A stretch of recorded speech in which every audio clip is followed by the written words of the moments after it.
জননেত্রী শেখ হাসিনার যে ইন্টারন্যাশনাল প্রেস কনফারেন্সটা আয়োজন করেছিলেন, সেটা অলমোস্ট 55 কোটি বার ভিউ হয়েছে, হয়তো 40 কোটি 42 কোটি মানুষ দেখেছে।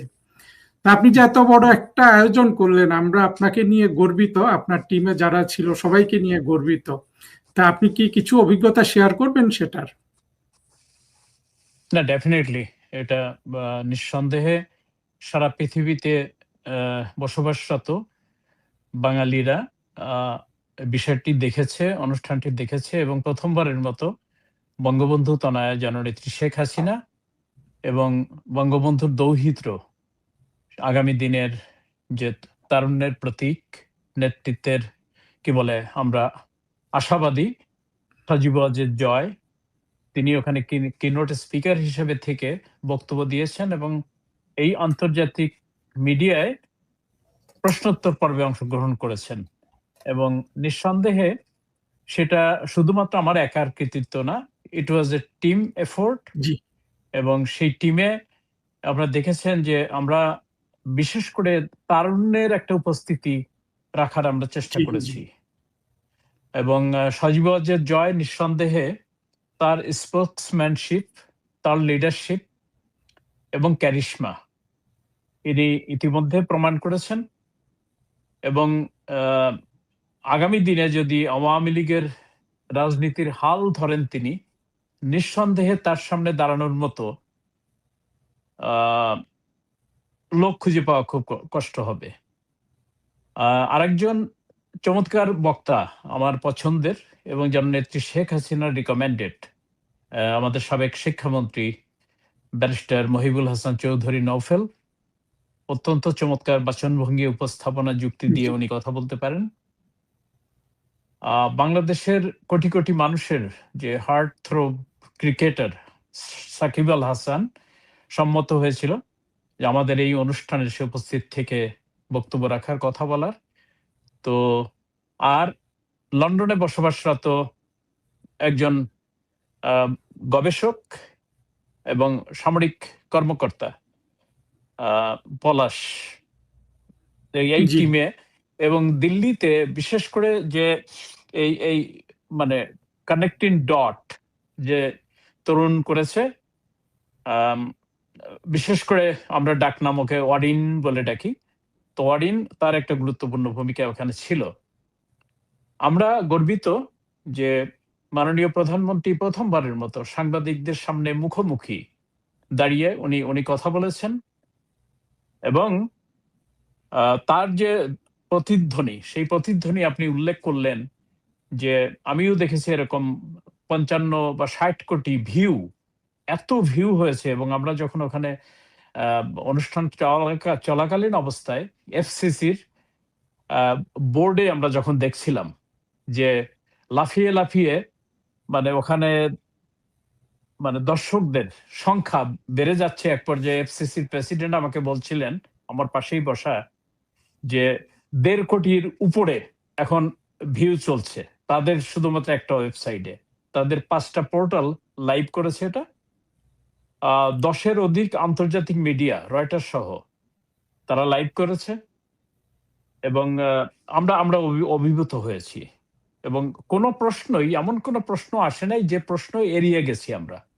তা আমি মনে করি যে সৌভাগ্যবান আমি একজন কর্মী যে এই মানে মিডিয়ার সামনে, আন্তর্জাতিক মিডিয়া, যে মুহূর্তে বাংলাদেশের সকল মিডিয়া শ্বাসরুদ্ধ করা হয়েছে, ব্ল্যাক আউটে রাখা হয়েছে এবং নিয়ন্ত্রিত মিডিয়া, সেই মুহূর্তে আন্তর্জাতিক বিশ্বের প্রায় 350 সাংবাদিক সেখানে যারা রেজিস্ট্রেশন করেছিল, লিমিটেড টু, কারণ তাদেরকে এর বেশি অ্যাকোমোডেশন দেওয়া যাবে না দেখে আমরা রেজিস্ট্রেশন বন্ধ করে দিয়েছিলাম। মাত্র 2 ঘন্টার পাবলিসিটিতে রেজিস্ট্রেশন হয় 350।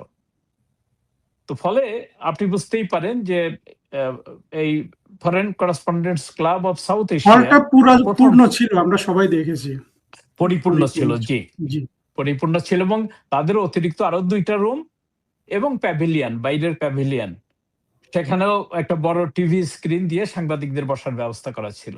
সবচেয়ে আমরা ফিল করছিলাম সেটা হচ্ছে যে এখানে একটা থ্রেট, কারণ বাংলাদেশ গভর্নমেন্ট কোনোভাবে এটাকে হতে দেবে না। তারা যত রকম প্রপাগান্ডা দরকার, যত রকম প্রেশার ক্রিয়েট করা দরকার সেটা করেছে। ইন্ডিয়ান গভর্নমেন্ট এইখানে কোনো দুর্ঘটনা ঘটতে পারে সেই আশঙ্কায় পুলিশ তাদের special regimental force plus military deploy করেছে। আমি খুব আশ্চর্য হয়েছে, সেখানে যাই বাইরে যায় দেখি সেটা একটা অত্যন্ত সিকিউরড পরিবেশ। তো আশা আমরা করতেই পারি সেটি হলো যে বাংলাদেশে যে চরমভাবে মানবাধিকার লঙ্ঘন হচ্ছে, যেখানে আইনের শাসন লুপ্ত, গণতন্ত্রহীনতা এবং মবক্রেসি, যেটা যেটা এই এই এই সুদখোর ইউনূস যে মবের রাজত্ব চালু করেছে বাংলাদেশে, সেটা অব্যাহত আছে। আন্তর্জাতিক বিশ্বের কাছে সেই বিষয়টা আমরা তুলে ধরার জন্য আমরা চেষ্টা করেছি। সো এটা নিঃসন্দেহে আমি মনে করি নেতা কর্মীদের মধ্যে দেশে এবং বিদেশে জি, চরমভাবে আলোড়িত করেছে, উদ্বুদ্ধ করেছে। এবং এই ইভেন্টের ঠিক পরের দিন আমি কলকাতায় যাই। কলকাতায় বিশেষ করে আওয়ামী লীগের শীর্ষস্থানীয় নেতৃবৃন্দ যারা সেখানে অবস্থান করেন, আমার কয়েক ডজন নেতার সঙ্গে, অসংখ্য কর্মীর সঙ্গে সংগঠনের কথা হয়েছে। আমি দেখেছি তাদের মধ্যে একটা প্রাণোচ্ছল অবস্থা, এবং তারা কি করা যায়, কিভাবে জননেত্রী শেখ হাসিনা ডিসেম্বরের আগেই বাংলাদেশে যাবেন তার নিরাপত্তা নিশ্চিত করা, এবং এই জঙ্গিবাদী বিএনপি, জামাত, এনসিপির তাদের বিরুদ্ধে কি করে মোকাবেলা করা যায় তার সকল প্রস্তুতি তারা শুরু করেছেন। এটাই হচ্ছে আশার কথা। সিদ্দিকী ভাই, আপনি যেটা বললেন এটা আসলে এতটা আলোড়ন সৃষ্টি করেছে। আপনার সাথে কালকেও কথা হচ্ছিল যে আমি নেত্রীর স্পিচটাকে বাংলা করে আমার ইউটিউবে পড়েছিলাম। আজকে দেখলাম যে এটা 1,80,000 ভিউ হয়েছে শুধু এই মানে আমার ইউটিউবে। অনেকটা, এই জি, ইউটিউব তো অত বেশি আপনার এখনো মানে ওই রকম উঠে নাই। তো এখান থেকে বোঝা যায় যে মানুষের কি পরিমাণ আগ্রহ জননেত্রী শেখ হাসিনার বক্তব্য শোনার জন্য। তারপরে আপনি যেটা বললেন সিকিউরিটি, এটা স্বাভাবিক আসলে। ভারতীয়রা তো বোঝে আপনারা যে এই ধরনের আয়োজন করলে মানে আমরা তো জঙ্গিদের টার্গেটে থাকবো এখন, বাংলাদেশি জঙ্গিরা যারা নিঃসন্দেহে। 2024-এ জি, জঙ্গি উত্থান করেছে। সুতরাং তারা যে যে যে সেফটি মেজারটা নিয়েছে, এটা আমার কাছে অবাক করা কিছু মনে হচ্ছে না। আমার মনে হয় যে তারা সঠিক কাজটি করেছে।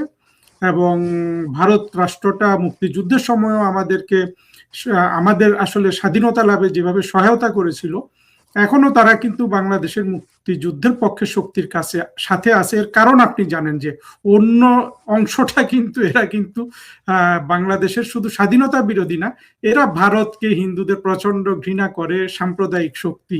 ফলে ভারতেরও আসলে বাংলাদেশের আওয়ামী লীগ ছাড়া আর কোনো রাজনৈতিক মৈত্রী, তারা তো অনেক চেষ্টা করেছে, আমরা দেখেছি। মোহাম্মদ আলী ভাই, আমি আপনার কাছ থেকে এখন যেটা আসলে জানতে চাই, এর মধ্যে আপনার সাথে নেত্রীর বেশ কয়েকবার দেখা হয়েছে, ইন্টারাকশন হয়েছে, মানুষ নেত্রী সম্পর্কে অনেক কিছু জানতে চাই। আমি গত দিন একটা ভিডিও করছিলাম, আমি একটু বক্তব্য রাখছিলাম ওই সম্পর্কে। আমি ওনার দুটো ক্লিপ লাস্টে শুনলাম। উনি সেখানে কৃষকদের সারের অভাব নিয়ে কথা বলেছেন, বাকশাল নিয়ে কথা বলেছেন। আমার কাছে মনে হলো যে নেত্রীর বয়স এখন তো 79, মনে হলো যে 30 বছর বয়স কমে গিয়ে ওনার এখন 50 বছরের কণ্ঠ, শানিত কণ্ঠ আমি শুনলাম। আপনার অভিজ্ঞতাটা কি, আমাদের যদি একটু জানান আর কি। ধন্যবাদ আপনাকে। নেত্রীর সঙ্গে যে কথা বলার সুযোগ আমার হয়েছে, আমি যে বিষয়টি তার কাছে মানে আমি নিজেই উজ্জীবিত হয়েছি, সেটি হচ্ছে যে আমার একটা ভয় সঞ্চারিত হয়েছিল নিজের মনের মধ্যে, যে নেত্রী ঘোষণা দিলেন উনি প্রস্তুতি ছাড়া একটা সশস্ত্র বিপ্লবী, এই জামাত, শিবির, জঙ্গি বাহিনী, বিএনপি, যারা তাদের অস্ত্রের ঝনঝনানি সারা দেশে, তার সঙ্গে আছে যে আমাদের সেনাবাহিনীর যে বিশ্বাসঘাতক অংশ, যারা যারা এই সরকারের সঙ্গে, দেশের সঙ্গে বিশ্বাসঘাতকতা করেছে, তারা এখনো ম্যাজিস্ট্রেসি পাওয়ার নিয়ে যারা মাঠে আছে, তার সঙ্গে আছে যে নিপীড়িত, নির্যাতিত পুলিশ সদস্য, যেখানে প্রায় তাদের 3,500 পুলিশ সদস্য জীবন দিয়েছে নির্মমভাবে। তারাও কিভাবে এই এই বিএনপি এবং ইউনূস সরকারের আমলে আওয়ামী লীগের উপরে, সেকুলার শ্রেণীর উপরে কিভাবে আক্রমণ চালাচ্ছে। জয় বাংলা এই শব্দ দুইটা কেউ বললে বা কোনোভাবে কোনো আওয়ামী লীগের পরিবারের কোনো সদস্য চিহ্নিত হলে তাদেরকে যেভাবে পিটিয়ে মবের আওতায় নিয়ে এসে তারপরে পুলিশ গ্রেপ্তার করে জেলে পাঠাচ্ছে, তো এরকম একটি অবস্থার মধ্যে নেত্রীর যে সুস্পষ্ট বক্তব্য, উনি কি করে ডিসেম্বরের মধ্যে দেশে ফিরতে চান, এই বিষয়টি আমার ওনার কাছে জানার আগ্রহ ছিল। এবং উনি যে কথাটা উত্তর দিয়েছেন সেটা হচ্ছে, আজকে যে আইয়ামে জাহেলিয়াতের যুগের মতো এই যে অত্যাচার, নিপীড়ন, ধর্ষণ, লুণ্ঠন বা অরাজকতা বাংলাদেশে চালু হচ্ছে, এটা উনি যদি দেশে ফেরত না যান তাহলে উনি বাংলাদেশের মানুষকে রক্ষা করতে পারা যাবে না। জি কারণ এটা জঙ্গিবাদের একটা ব্যাপক বিপণন এই 2 বছরের মধ্যে ঘটে গেছে বাংলাদেশে। তো সেই জায়গায় ললেসনেস যদি একটা দেশে থাকে, সেটা একটা ফেইল্ড স্টেটে রূপান্তরিত হবে খুব শিগগিরই। উনি যে দেশটাকে শনয় শনয় উন্নতির শিখরে নিয়ে এসেছিলেন, অর্থনীতিতে সমৃদ্ধ করেছিলেন, সেই বাংলাদেশ আজকে কি বলে দুর্ভিক্ষ পীড়িত একটি দেশের দিকে ধাবিত হচ্ছে। আমরা প্রতিনিয়ত খেটে খাওয়া মেহনতি মানুষের প্রতিধ্বনি সোশ্যাল মিডিয়ার মাধ্যমে জানতে পারছি। কোনো মিডিয়া স্বাধীনভাবে তাদের সেই মত প্রকাশ করতে পারছে না, যেটা আগে আপনি সন্ধ্যার পরে টেলিভিশন খুললেই টকশোর মাধ্যমে বিভিন্ন বয়ান আমরা শুনতাম তথাকথিত কিছু বুদ্ধিজীবীদের কাছে।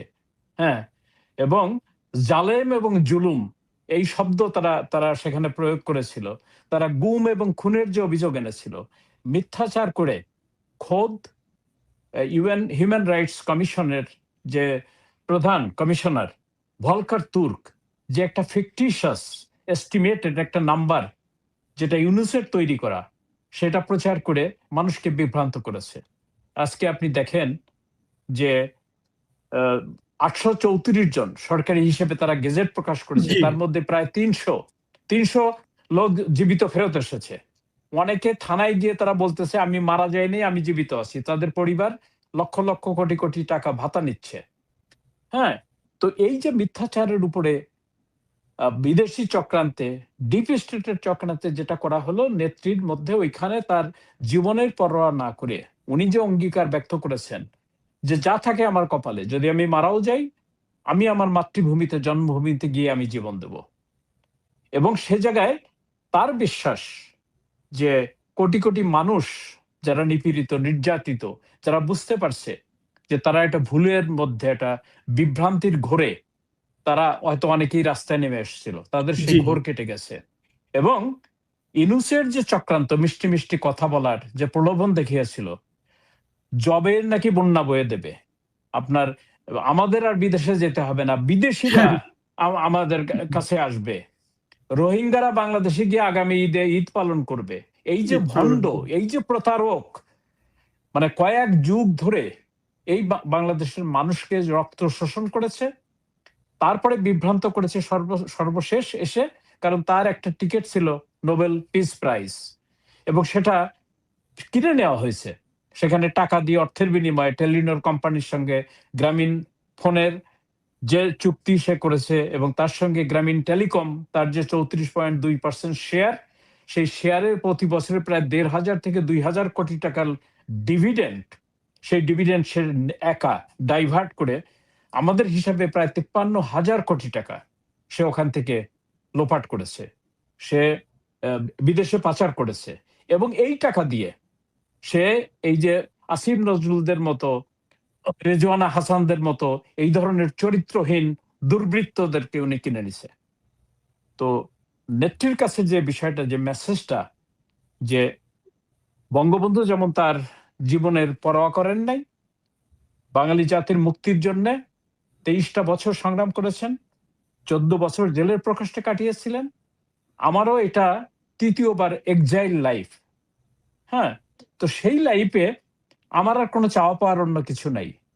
আমি ক্ষমতায় যাওয়ার জন্য, প্রধানমন্ত্রী হওয়ার জন্য দেশে ফিরতে চাই না। আমি চাই বাংলার জনগণ আজকে যে নিপীড়িত, নির্যাতিত, এবং এই বিদেশি এই এই ইয়ের কি বলে দখলদার বাহিনী, যারা ইতিমধ্যে আমেরিকার সঙ্গে তাদের যে কি বলে ভূ রাজনৈতিক স্বার্থ, সেটা রেসিপ্রোকাল ট্রেড এগ্রিমেন্টের মধ্যে অলরেডি ইউনুসকে দিয়ে সই করাইয়ে নিয়েছে। জি সুতরাং বাংলাদেশ আজকে শৃঙ্খলিত, সত্যিকারের শৃঙ্খলিত। যে অভিযোগটা ভারতের বিরুদ্ধে দেয়া হয় অহরহ, সেই সুবিধাবাদী বুদ্ধিজীবীরা, তথাকথিত বুদ্ধিজীবীরা আজ কথা বলছে না, আজ কোনো কথা বলছে না। বিশেষ করে কথা বলছে না, তারা নিশ্চুপ।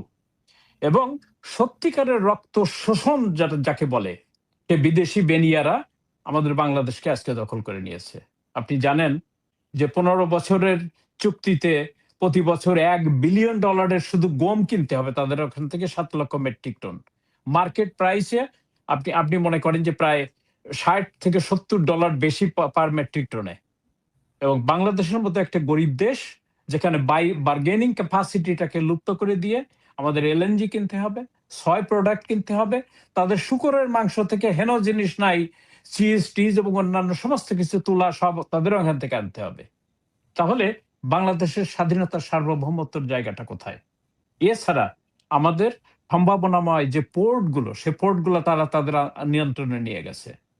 বিভিন্ন পোর্টে তাদের জাহাজ, সামরিক জাহাজ, তাদের বিমান সেখানে ল্যান্ড করবে, সেখানে তারা কি অপারেশন করবে, সেই সমস্ত জিনিস করে নেওয়া হয়েছে। সুতরাং আমাদের ইস্ট ইন্ডিয়া কোম্পানি যেমন আমাদের এই ভারতবর্ষকে একসময় দখল করে নিয়েছিল, তার খেসারত আমাদেরকে 200 বছর দিতে হয়েছে।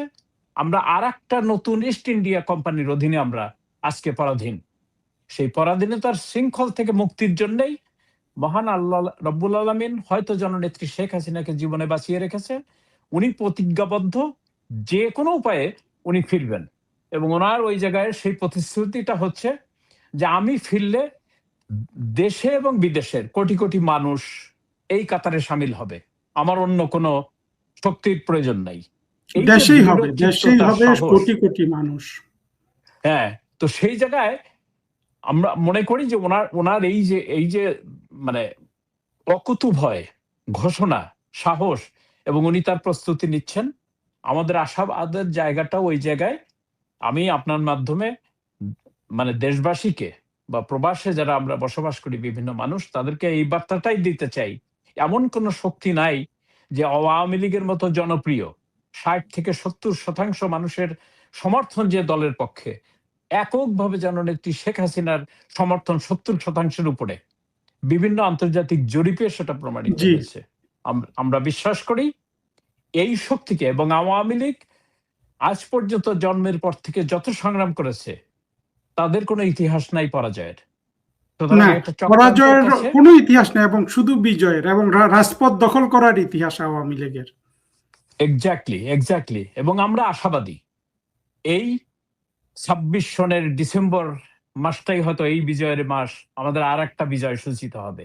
এবং সেই বিজয়ে জননেত্রী শেখ হাসিনা প্রতিশ্রুতিবদ্ধ যে আগে অনেককে আমরা ক্ষমা করে দিয়েছিলাম, সেই রাজাকার আল বদর আল শামস, এবং মুক্তিযুদ্ধের পরে 75-এর সেই বিয়োগান্তক ঘটনায় জাতির পিতা বঙ্গবন্ধু তার সপরিবারে শাহাদাত বরণ করার পরে দেখা যায় যে বিশ্বাসঘাতক জিয়াউর রহমান সে রাজাকারদেরকে পুনর্বাসন করে, এবং 11,000 সেই যুদ্ধবন্দী যাদের বিচার করা হচ্ছিল তাদেরকে ছেড়ে দেয়। শাহ আজিজকে নিয়ে প্রধানমন্ত্রী বানায় চরম রাজাকার, ইয়ার কি বলে, ইয়েকে ফেরত নিয়ে আসে, গোলাম আজমকে ফেরত নিয়ে এসে তার নাগরিকত্ব দেওয়া হয়, যাদেরকে নাগরিকত্ব বাতিল করা হয়েছিল। এইটা ছিল আমাদের জন্য একটি বড় ভুল। কারণ জার্মানির দ্বিতীয় বিশ্বযুদ্ধের পরে এই যে নাজি বাহিনীর কাউকে আজ পর্যন্ত স্পেয়ার করা হয় না। তো আমাদের বুঝে খুঁজে খুঁজে চিহ্নিত করে তালিকা করে তাদেরকে যে সাজা দেওয়া দরকার, রব্বুল আলামিন নিশ্চয়ই এই অন্যায়ের এই কঠিন ইসের দিনে, মানে নির্যাতন নিপীড়নের দিনে সেই সুযোগটা অবশ্যই দেবেন। এবং এবার যদি আমরা বাংলাদেশকে মুক্ত করতে পারি, সেই বাংলাদেশ সত্যিকারের একটা সাচ্চা বাংলাদেশ যেন হয়, যে এইখানে আর এই জয় বাংলা বললে যাদের উপরে ঝাঁপাইয়ে পড়ে, মুক্তিযোদ্ধাদের গলায় যারা জুতার মালা দেয়, এই মুক্তিযুদ্ধের সমস্ত মূল্যবোধকে নির্বাসনে পাঠানোর জন্য যারা চেষ্টা করছে, আশা করি নতুন প্রজন্মের এই মুক্তিযোদ্ধারা